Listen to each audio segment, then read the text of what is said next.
किसी शहर में रवि अपने माता पिता के साथ रहता था। रवि के पिता एक क्लर्क थे। कम आमदनी के बावजूद भी उन्होंने अपने इकलौते बेटे का एडमिशन बहुत अच्छे स्कूल में कराया था। वैसे तो रवि पढ़ाई लिखाई में बहुत अच्छा था, लेकिन बड़े स्कूल में पढ़ने के कारण जब भी अपने दोस्तों को बहुत अच्छी चीजें इस्तेमाल करते हुए देखता तो उसे बहुत बुरा लगता, क्योंकि रवि को बहुत कम खर्चों में अपनी पढ़ाई करनी पड़ती थी। रवि अब बड़ा हो रहा था और इस साल वो कॉलेज के फर्स्ट ईयर में था। रवि के सभी दोस्त कार से कॉलेज आया करते थे, लेकिन रवि को साइकिल से कॉलेज जाना पड़ता था। ये देखकर रवि को बहुत बुरा लगता था। एक दिन रवि कॉलेज से आया और अपनी माँ से बोला, माँ, मेरे सभी दोस्त कार से कॉलेज जाते हैं और मैं साइकिल से कॉलेज जाता हूँ। इसीलिए मेरे सभी दोस्त मेरा मजाक उड़ाते हैं और मुझे भी अच्छा नहीं लगता। माँ, पिताजी को बोलकर एक कार क्यों ना खरीद ले हम। बेटा रवि, तुम जिन दोस्तों की बात कर रहे हो उनके पिता बहुत पैसे वाले हैं, परंतु हमारे पास इतना पैसा नहीं है कि हम कार खरीद सके। लेकिन तुम्हें दूसरों को देखकर दुखी नहीं होना चाहिए। भगवान ने हमें जितना कुछ दिया है, हमें उसी में खुश रहना चाहिए। रवि और सुमन ये बातें कर ही रहे थे कि तभी रवि के पिताजी वहां आ जाते हैं और कहते हैं, बेटा रवि, तुम्हारी माँ सच कहती है, लेकिन तुम अपनी पढ़ाई में खूब मन लगाओ और इस साल पूरे कॉलेज में टॉप करो। अगर भगवान ने चाहा तो हम तुम्हारे टॉप करने की खुशी में कार जरूर ले लेंगे। हाँ पिताजी, पक्का मैं इस बार बहुत पढ़ाई करूंगा और पूरे कॉलेज में टॉप करूंगा। और फिर जब हम अपनी कार ले लेंगे तो मैं उसी कार से कॉलेज जाऊंगा। फिर मेरे दोस्त मेरा मजाक भी नहीं उड़ाएंगे। ऐसा कहकर रवि अपने रूम में पढ़ने के लिए चला जाता है। तब सुमन कहती है, आपने रवि को ऐसा क्यों कहा कि हम इस साल के अंत में कार खरीद रहे हैं? आपको रवि से ऐसा झूठ नहीं बोलना चाहिए था। अरे नहीं सुमन, मैंने रवि से कोई झूठ नहीं बोला। तुम्हें तो पता है कि रवि के दादाजी की पुरानी कार हमारे घर के गैराज में रखी हुई है। पिताजी के जाने के बाद मैंने वो कार कभी नहीं चलाई, क्योंकि उस कार में कुछ काम करवाना है और साल के अंत में मुझे अपनी सैलरी पर बोनस मिलने वाला है। तो मैं सोच रहा था कि मैं उस कार का काम करवाकर उसे चालू करवा लूं। इससे रवि का दिल भी रह जाएगा और वो कार भी हमारे काम आ जाएगी। अरे, ये तो आपने बहुत अच्छा सोचा है। वैसे भी पिताजी की कार उनकी दी हुई निशानी है। उस कार में उनका आशीर्वाद भी तो है। और साल के अंत में जब रिजल्ट आता है तो रवि बहुत खुश होता है, क्योंकि उसने कॉलेज में टॉप किया था। वो जल्दी से भागकर अपना रिजल्ट लेकर अपने पिताजी के पास आता है और कहता है, पिताजी, देखा, मैंने अपने कॉलेज में टॉप किया है। आपको अपना वादा याद है ना? हाँ रवि, बिल्कुल याद है। फिर केशव रवि को लेकर अपने घर के गैराज में जाता है और उसके दादाजी की कार दिखाते हुए उसे कहता है, रवि, ये तुम्हारे दादाजी की कार है। जब तुम्हारे दादाजी जिंदा थे तब ये कार चलाया करते थे। इस कार में उनका आशीर्वाद भी है। आज ही हम इसे रिपेयर करवाएंगे और फिर तुम इस कार में घूमना। अरे वाह पिताजी, ये कार तो बहुत अच्छी है, मेरे सारे दोस्तों की कार से भी अच्छी। जरूर दादाजी ने ये कार मेरे लिए रख छोड़ी होगी। फिर केशव रवि और सुमन के साथ उस कार को लेकर गैराज पहुंचा और बोला, इस कार को जल्दी से जल्दी रिपेयर कर दो। केशव ने एक हफ्ते के लिए कार को गैराज में छोड़ दिया। जब एक हफ्ते बाद केशव रवि और सुमन गैराज पहुंचे तो वो कार पूरी तरह से ठीक हो चुकी थी। केशव ने गैराज वाले को पैसे दिए और कार में बैठकर उसे स्टार्ट किया। कार बहुत अच्छी तरह से चलने लगी थी। केशव रवि को बहुत देर तक कार में घुमाता रहा। फिर वो लोग घर आ गए। अगले दिन रवि अपनी कार लेकर कॉलेज पहुंचा। कॉलेज में सभी दोस्त रवि को कार से आता हुआ देखकर चौंक गए और सभी रवि के पास आ गए। फिर नरेश बोला, अरे रवि, तुम्हारी कार तो बहुत सुंदर है और बहुत यूनिक भी। हाँ, ये कार मेरे दादाजी ने मेरे लिए रखी थी और पिताजी ने मुझे ये आज ही दी है। वैसे तो सभी लोग बहुत खुश थे, लेकिन तरुण को ये बात सुनकर बिल्कुल भी अच्छा नहीं लगा, क्योंकि तरुण रवि से जलता था। ये सब देखकर तरुण बोला, रवि, वैसे तो तुम्हारी कार बहुत अच्छी है, लेकिन ये काफी पुराना मॉडल है। मेरी कार की तरह नया मॉडल नहीं है। वे लोग आपस में बातें ही कर रहे थे कि तभी कॉलेज के सामने वाली बिल्डिंग में हल्ला सुनाई दिया। सभी लोग दौड़कर वहां पहुंचते हैं।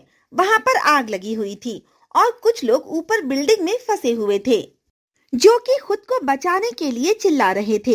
ये देखकर रवि बोला, हमें इन लोगों की मदद करनी चाहिए। हाँ, पर हम क्या कर सकते हैं? ऐसा करता हूँ, मैं अपनी कार लेकर आता हूँ।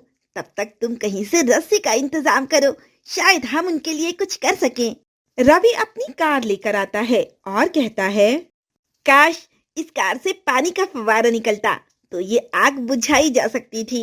रवि के इतना कहते ही उस कार से पानी का फव्वारा निकलने लगता है और देखते ही देखते आग बुझ जाती है। वहां खड़े सारे लोग ये देखकर दंग रह गए। रवि भी ये देखकर काफी हैरान था। रवि ने घर आकर ये सारी बातें अपने पिताजी को बताई। इस पर रवि के पिताजी बोले, बेटा, ये कार तुम्हारे दादाजी की है और तुम्हारे दादाजी ने अपने जीवन के अंत में संन्यास ले लिया था। शायद इसीलिए उनकी शक्तियां इस कार में आ गई। इसमें तुम्हारे दादाजी का आशीर्वाद भी है। शायद इसीलिए इस कार ने तुम्हारी मदद की। तो पिताजी, इसका मतलब है कि ये कार जादुई है और ये मेरी और भी इच्छाएं पूरी कर सकती है। हाँ बेटा, हो भी सकता है। पिताजी, आप और माँ दोनों उस कार में बैठिए, मुझे आपको कहीं ले जाना है। रवि की बात सुनकर केशव और सुमन कार में बैठ जाते हैं। फिर रवि उस कार से कहता है, दादाजी की कार, मुझे बादलों की सैर कराओ। रवि के ऐसा कहते ही कार धीरे धीरे बादलों की तरफ उड़ जाती है। बहुत देर तक रवि और उसके माता पिता बादलों की सैर करते हैं। वे लोग बहुत खुश थे।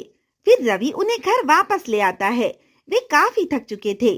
खाना खाकर वे लोग सो जाते हैं। अगले दिन जब रवि कॉलेज जा रहा था तो उसने देखा कि रास्ते में एक महिला का एक्सीडेंट हो गया है और वो बेचारी सड़क पर पड़ी है। रवि अपनी कार से उतरकर जल्दी से महिला के पास गया। उसने 2-4 लोगों की मदद से जल्दी से उस महिला को कार में डाला, लेकिन सड़क पर बहुत ट्रैफिक था। रवि उसे आगे नहीं लेकर जा सकता था। इसीलिए रवि ने कार से कहा, दादाजी की जादुई कार, जल्दी से हमें हॉस्पिटल उड़ा कर ले चलो। रवि के ऐसा कहते ही कार हवा में उड़ती हुई हॉस्पिटल के लिए निकल पड़ी। वहां खड़े सभी लोग ये देखकर दंग रह गए। सभी अपने अपने मोबाइल में उस कार का वीडियो बना रहे थे। रवि की कार पूरे शहर में मशहूर हो चुकी थी। हर कोई बस रवि की कार के ही बारे में बात कर रहा था। रवि अब अक्सर मुसीबत में फंसे हुए लोगों की मदद करता। किसी को जरूरत होती तो रवि के नंबर पे कॉल करता और रवि उनकी मदद के लिए पहुंच जाता।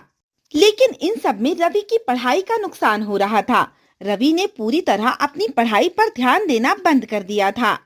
रवि के माता पिता को इस बात का बहुत दुख था।